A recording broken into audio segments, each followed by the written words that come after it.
Cyberpunk 2077 will undoubtedly go down in history as one of the biggest release failures of all time. It was one of the most hyped up games ever, with a lot of people saying, oh, this will be the greatest game of all time. That it is a true revolution in video games. But I think we all know how it released. It was a catastrophe. One that saw unprecedented things happen and saw millions of gamers feeling upset and betrayed with what they released, as it was such a buggy mess and misleading, especially on older hardware. But luckily over the past 3 years, or near about 3 years, the developers didn't give up and worked hard to try and make Cyberpunk what they promised, and with the recent release of Update 2.0 and the Phantom Liberty DLC, Cyberpunk is certainly in a better place than ever before, and has, to me at least, become the game CDProjektRED promised us 10 years ago. Cyberpunk was first announced over 10 years ago as CDProjektRED's new big IP. After the Witcher series and soon to be released Witcher 3, it was going to be set in a dystopian futuristic alternate reality,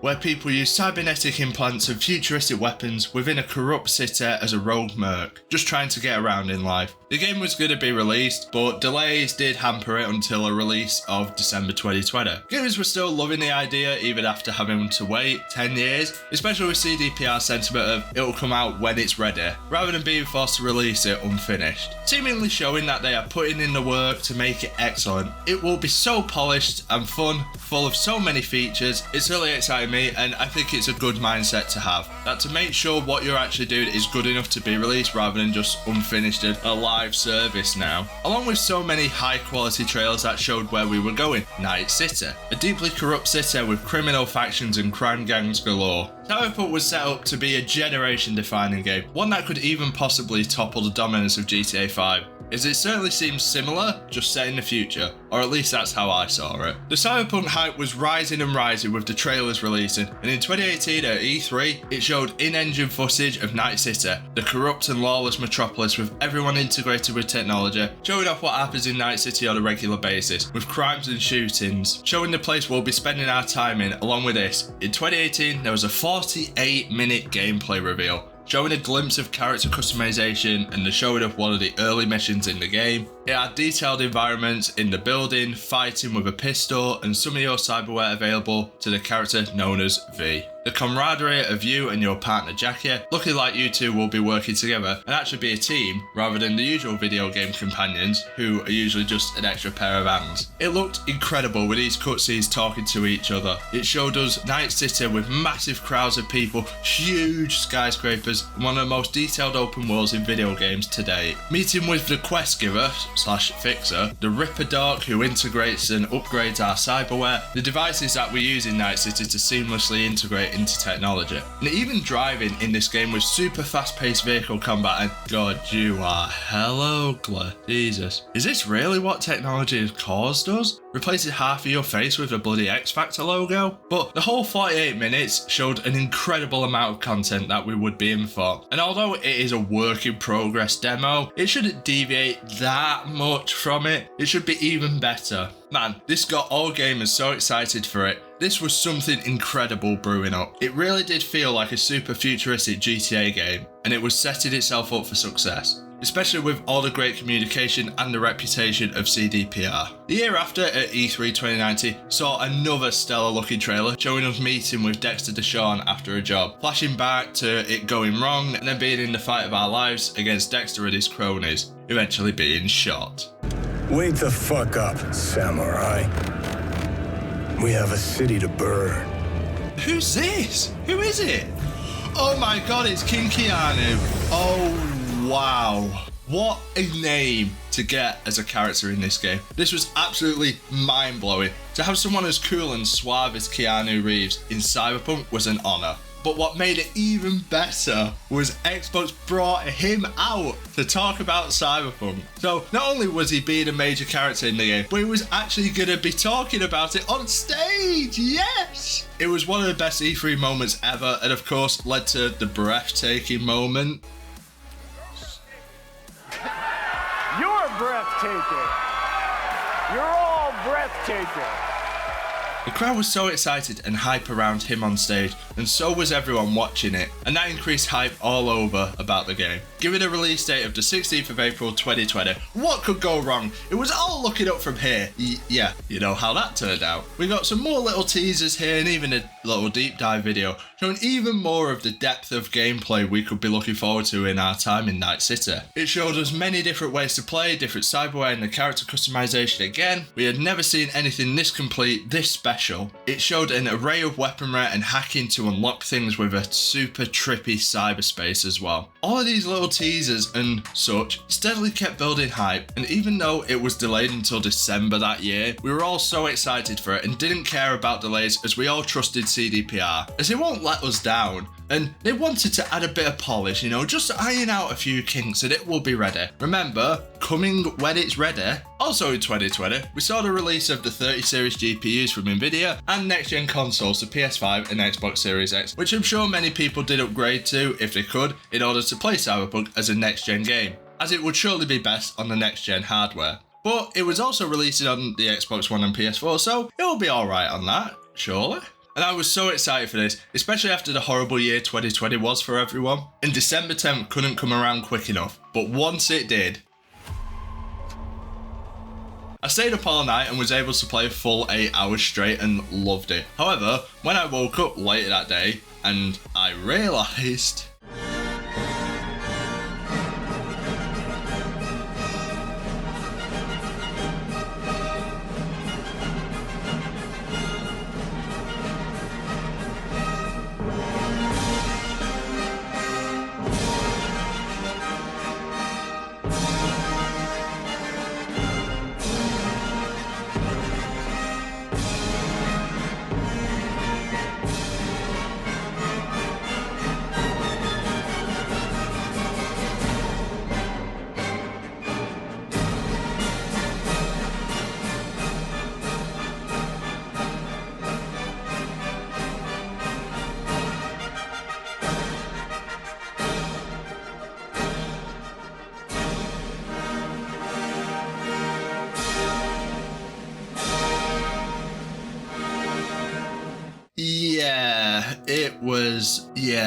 it was a disastrous release, wasn't it? I've never seen so much outrage from gaming communities ever. Fallout 76 is probably the closest one I've seen of recent, but the release of Cyberpunk will go down in gaming history as a prime example of what not to do.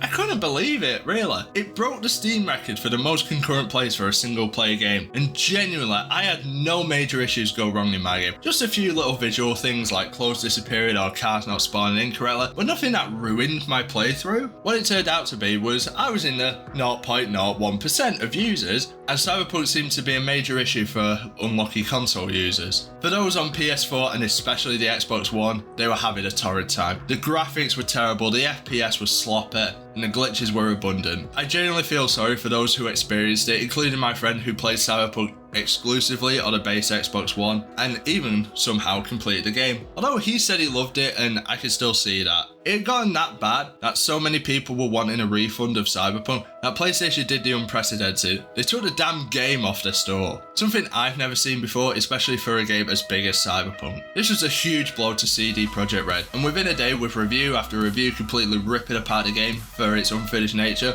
they lost all their reputation. And what also went was a lot of their stock prices go from a high of $120 per share when the game released to just $75 just 10 days later, and down to $41 after 6 months. This was insane, losing 2/3 of your value in half a year, previously being valued at over $11 billion for a single game developer. I think that alone shows how much hype there was from Cyberpunk alone, as when The Witcher 3 released, which is a stellar game by the way, they were worth less than $1 billion. So all this market cap because of Cyberpunk, and it's gone, never to return. This eventually led to some of the major CDPR investors to actually sue them for this disaster. Could it get any worse for CDPR? I just carried on loving the game, enjoyed it for what it is, not encountering many issues, and loving Johnny Silverhand. Definitely the standout of the game. But the issues with the game couldn't be ignored, as so many people left the game for good, never to return to Night City. Now, how did this happen? I mean, look at the trailers. This is what was promised to us. This is what we were meant to be playing. Oh, don't hide behind not actual footage. These are nothing alike, really. What happened to it's ready when it's ready? Does this look ready to you, CDPR? You let us down. You let yourselves down.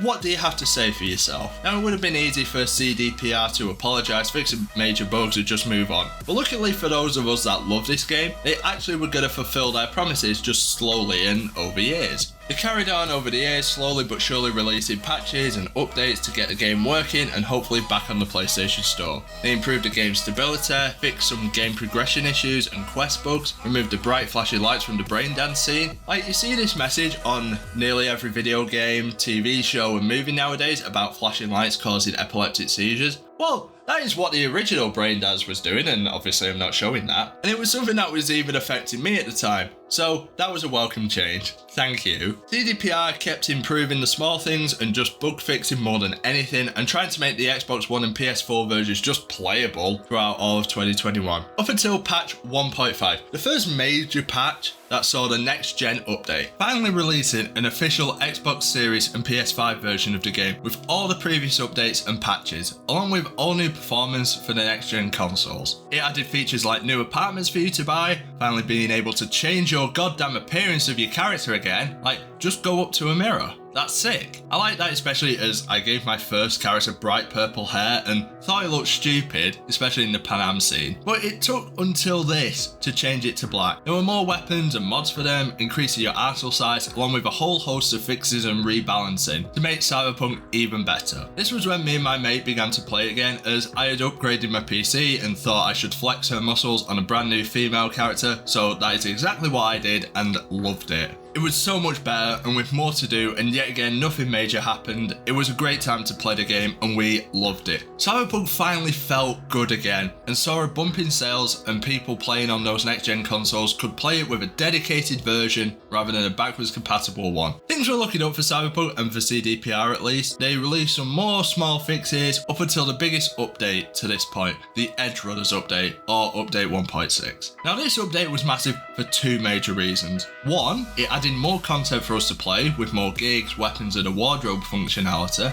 allowing players to wear whatever they want without ruining their stats. And two, Edgerunners. So the namesake of the update, Edgerunners, is because just after the release of the update, Netflix dropped the Cyberpunk Edgerunners series, and by God was it incredible. It didn't have the smoothest animations or most interesting story, but it had great characters that you followed along and got attached to. Seeing David try and make it through life, somewhat lost after his mother's tragic death, and finding himself with no other option but to join a group and become an Edgerunner, forming a family bond with these characters as they live in the Cyberpunk way. And then to slowly see each one of them die in different ways. Some are shot, another falls victim to cyberpsychosis, and another is killed by Adam Smasher, with David ultimately descending into cyberpsychosis and dying to the gun of Adam Smasher as well. It was a series full of heart and emotion, mixed in with great visuals, especially when using the Sandevistan, one that I absolutely loved and binged the entire thing in a day. And like many people who watched it, it made me want to play Cyberpunk again. So I did, and so did many other people, raising the player count to something not seen since the release of the game itself on Steam. People who left it 2 years before, well, they were coming back and loving it.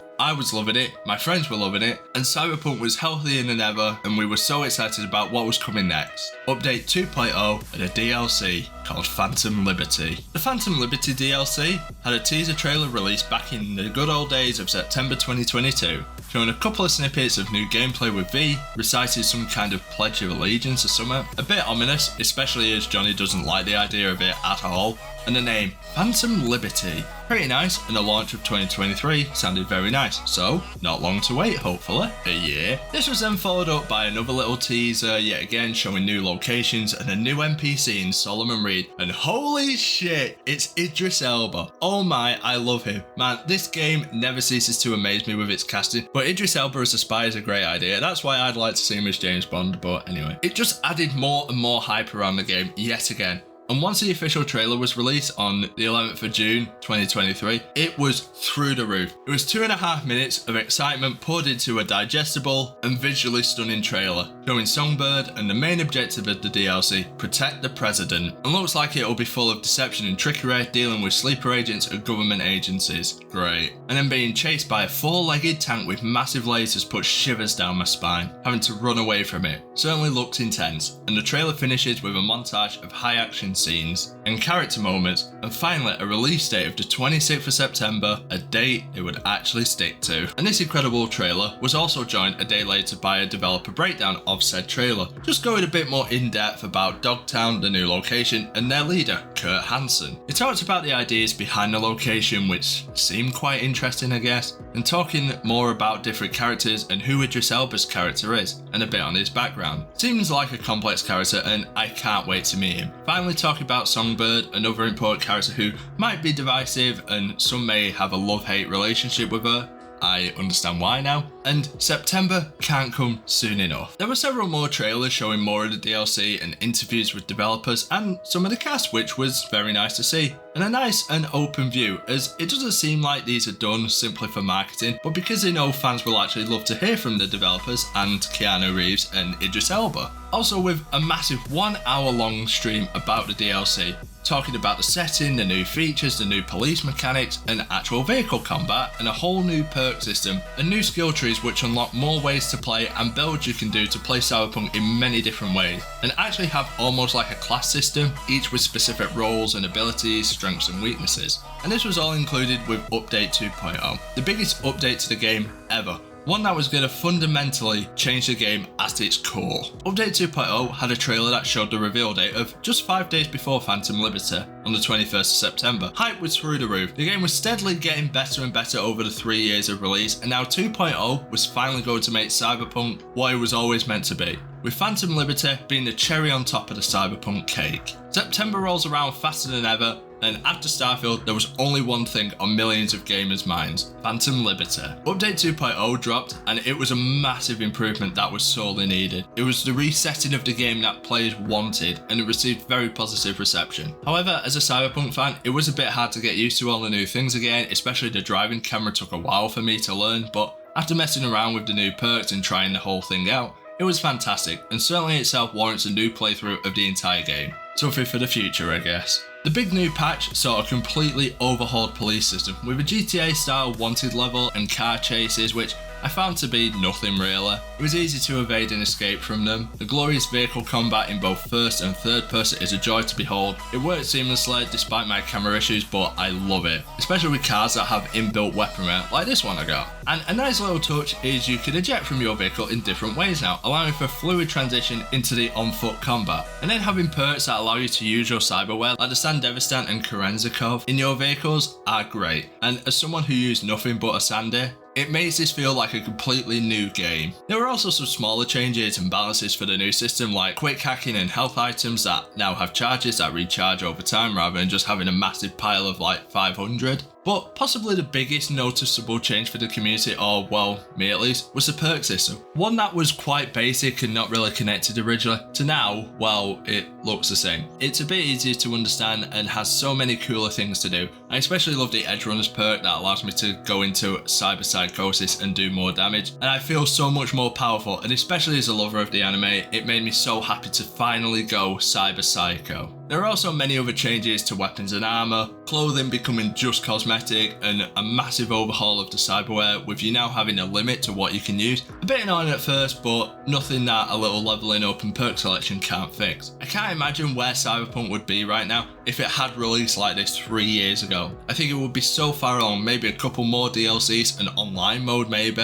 an eternal love for CDPR. One can dream, can't I? But better late than never, I say. And the game right now is better than ever, and something I am glad CDPR came and fixed. I mean, I guess they had to try and restore their reputation, and for me and my mate at least, they certainly have. And I would strongly recommend the base game of Cyberpunk to anyone who has either an Xbox Series console, PS5, or a decent enough PC to run it, as it really is a great game and is what CDPR should have delivered, but luckily it's in a great state now. But there's also a little bit extra to go along with Cyberpunk now. Paid DLC, Phantom Liberty. And if you like the base game of Cyberpunk, it is a worthwhile buy in my opinion, and please play through it all before watching this section as it does contain many spoilers for the story of the DLC. Right, you okay? The DLC is great. Of course it is, it's brilliant. Like the trailers have mentioned, it's meant to be a bit of a spy DLC, but I never really got that too much. I can see where some of those aspects are with sleeper agents and cyberware that allows you to change your own appearance, something you'll be doing in the DLC a bit. But to me, that was about it for fancy cool gadgets.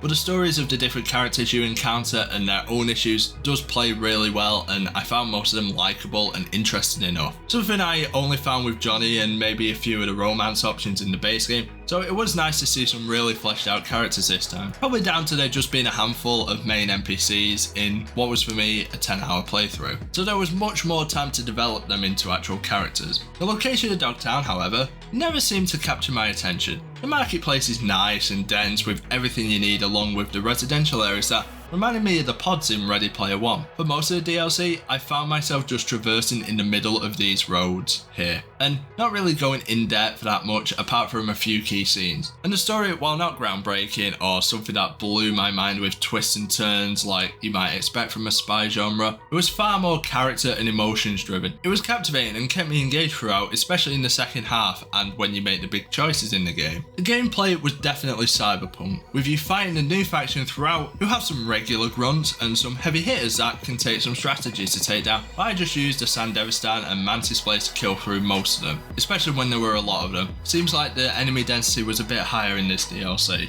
Like the first mission, it can be a bit tough for some, but the few boss fights that there were pretty normal, and the tank fight was really good, and one of the possible final missions for me at least being a complete 180, and I'll get into that shortly why that is. The story starts off pretty basic with you being contacted by Songbird and told to go to Dogtown. She opens up a new relic skill tree for you and becomes a new construct in your head, and leads you through all the scaffolding and into Dogtown, while explaining the situation at hand and that she has a cure for our implant problem. So of course, we follow her, and now in Dogtown, we ascend to the tippy top and see the spaceship crash land in Dogtown.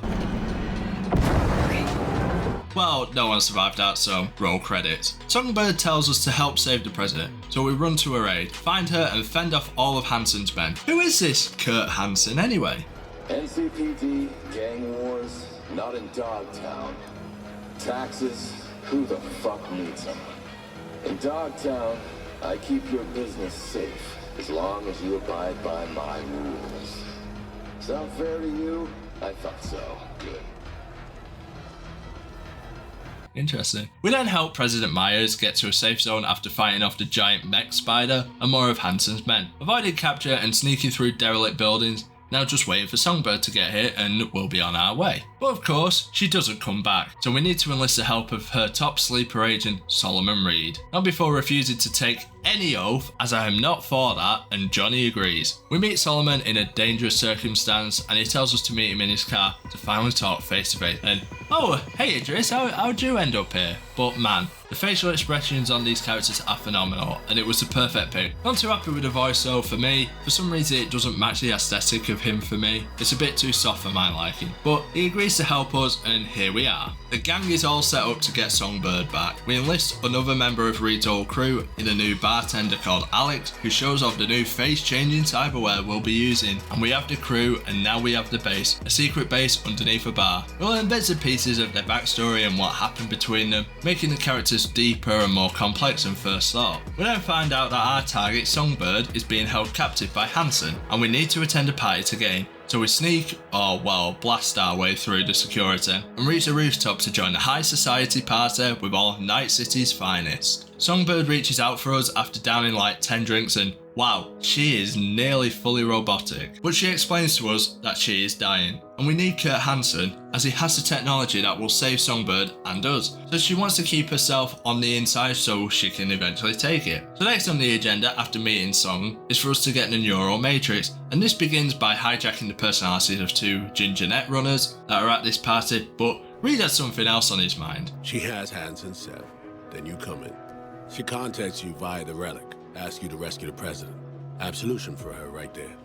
You need to cure just as much, guaranteeing you'll help if her plan falls through.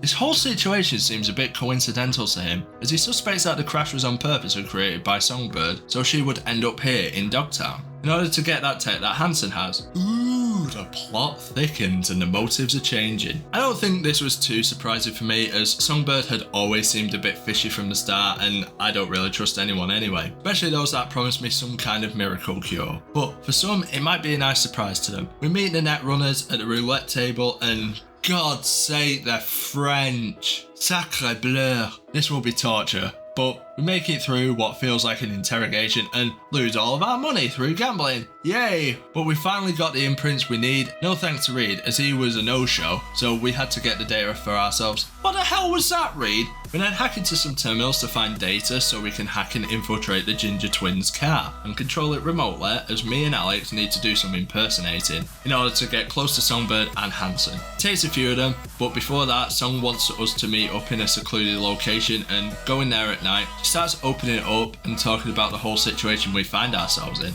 explaining to us that Reed's suspicions were correct, that she had actually planned this whole thing with Hansen in order to get the neural matrix to help herself and run away, but shit has happened as always and the plan has changed. I really love this emotional side of the characters, finally getting to see their own vulnerabilities and fears. Makes them far more relatable, which you have to appreciate. But she tells us her plan of what she wants to do and is asking desperately for our help. As a duo, we'd leave together, leaving everyone else behind. Bold plan, Songbird, and makes you question what you've really been doing all of this for. And after dancing a bit with Alex, we meet Reed's favourite Ripperdoc to have the face changer cyberware installed on us. Gives us some time to finally talk to Johnny about this whole thing. Giving his own opinions as usual, we wait for what seems like forever for the vehicle to arrive, and follow it and jack it to the car's system in the boot. Yes, this part of a car is called a boot, not a trunk. We drive the car to a secure location where Reed and Alex shoot them dead. I wasn't really a fan of this. There didn't seem any reason to kill them, and it really made me question Reed's morals and whether this whole spy thing is right.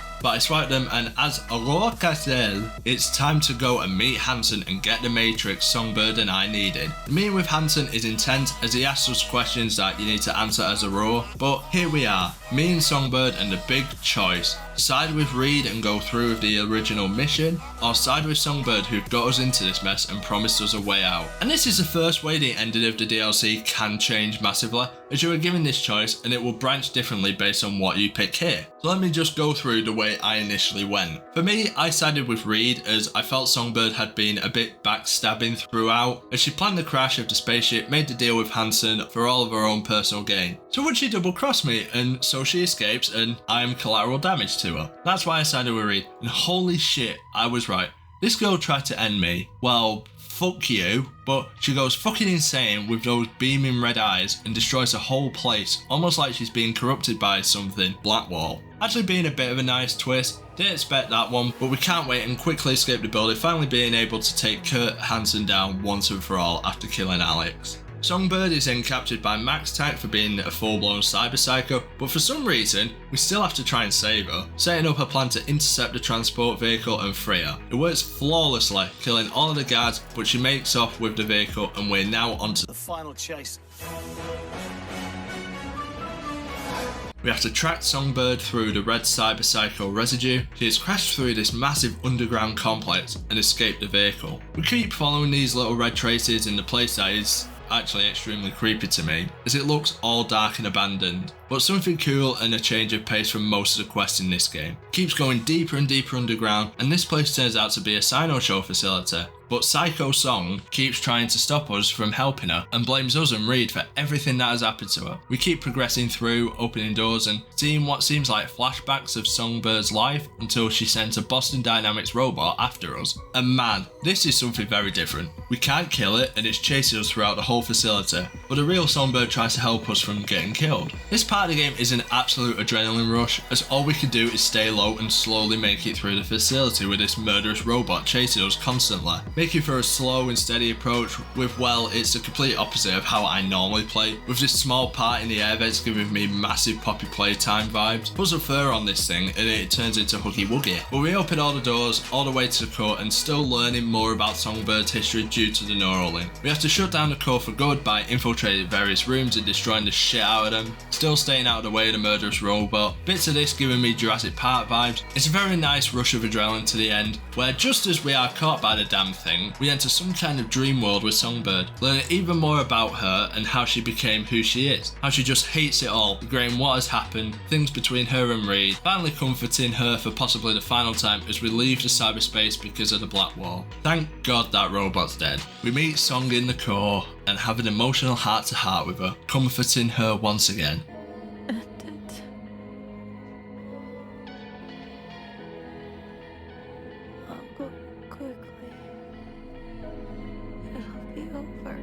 She begs for us to end her suffering once and for all. She doesn't want to go back to being a slave for Myers, and we have the ultimate choice. Let her die or keep her alive, to possibly go back into a life she hates. It is the ultimate choice in the game, and I chose the mercy kill originally. It's not something I agree with in real life, but it is a game, and I think it was the right call for this. Reed comes and isn't happy at all that I let her die, as we take her out and put her on a flight back with the president, who I just snubbed for being a prick and, well, a government official. But we all part our separate ways, with Reed contacting us one final time to say his final goodbyes, and his despair still of us, letting her die. However, let's go back. If you spared her life, Reed calls it the right decision, as this time you take it a live Songbird to hopefully be fixed up by the FIA specialist and live a better life. This time meeting Reed in different circumstance, but not annoyed at us as Songbird is alive, still showing that he is a loyal agent in his eyes, even if some might see it misplaced. You then get into the post game for the ending,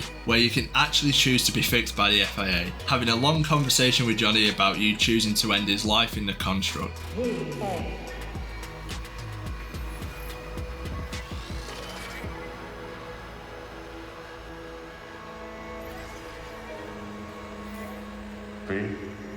there? Waking up and meeting Reed in the hospital just to tell us that even though the surgery was a massive success, there were some unforeseen consequences, and we have just lost the use of most cyberware. You were out for 2 years. It's 2079.